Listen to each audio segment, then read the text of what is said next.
लाल यादव को Sabrang award show में, जो कि कल मुंबई में हुआ, वहां पर मिला बेस्ट सिंगर का अवार्ड। जी हाँ, बेस्ट पॉपुलर एक्टर का अवार्ड फॉर मेहंदी लगा के रखना। जी हाँ, फिल्म रिलीज़ हुई थी जो खेसारी लाल यादव की, इसमें बड़े ही खूबसूरत गाने थे।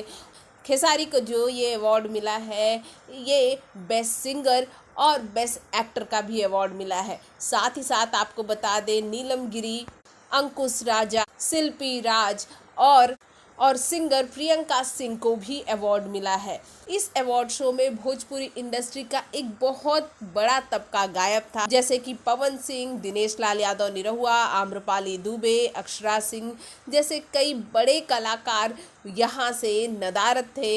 इन्हें कोई अवार्ड नहीं मिला है, लेकिन इनके फिल्मों को अवार्ड ज़रूर मिला है। लेकिन खेसारी लाल यादव के फैंस के लिए एक बहुत बड़ी खुशखबरी है कि उन्हें 2 अवार्ड मिले हैं, एक बेस्ट सिंगर का और दूसरा बेस्ट एक्टर का।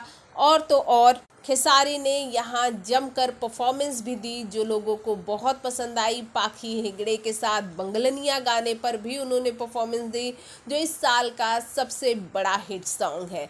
तो क्या कहेंगे आप हमारे इस वीडियो के बारे में? कमेंट बॉक्स में कमेंट कीजिए। साथ ही चैनल को सब्सक्राइब करना और वीडियो को लाइक करना बिल्कुल ना भूलिए।